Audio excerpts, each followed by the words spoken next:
Aegis stepped in through the gate and bathed in the looming shadow of the large stone structure. When he emerged from the other side, it was as if he stepped into another world. A vast forest stretched before him, with towering trees and swaying leaf-filled branches. Hints of the city on the other side of the gate resounded, but it was so muted it might have been a whisper of a memory of a place he once knew. Sweet floral smells wafted all around him. The path between the trees was a wide dirt path with rows of small round rocks outlining the barrier between nature and where he was meant to walk. Sunlight peeked in through the trees, but the terrain was much darker and mysterious. Apisa adjusted her large backpack on her shoulders, and she let out a little sigh. There she was, on a grand adventure, unlike anything she had ever done before. Was she really ready to do this? To try and show the world what she could do? Her granny said that she had greatness in her.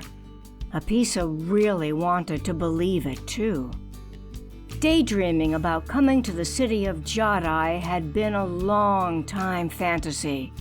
But now, the fantasy was real. Captain Oko Masaki sat up from her bed, and she stretched her arms up above her. Her first mate, Myra Vespers, stood in the doorway to Oko's cabin. Myra was a live little thing, but despite her smaller size, she was as fierce as a drunken Okashan gladiator. Myra had short, straight-length purple hair that fell to her shoulders, a pair of bright orange eyes that were like sunsets, and a slight gap between her two front teeth. Myra wore a dark red, form-fitting spacesuit that had a dark brown stripe running down the middle. Her laser pistol was on her hip in a brown leather holster.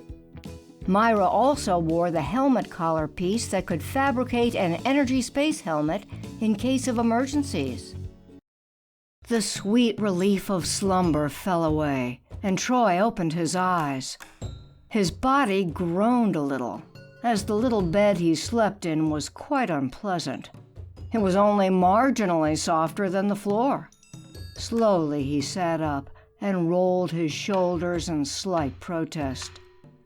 Troy was a muscular man, slightly above average in height compared to his countrymen. He had earned his physique due to living the exciting life of a soldier. That life seemed quite strange and distant when considering his current situation. The truth of the matter was that his nation had been conquered, and so, in all likelihood, he might never live that life again. Under the brutal heels of his oppressors, he was indeed only a splendid slab of meat.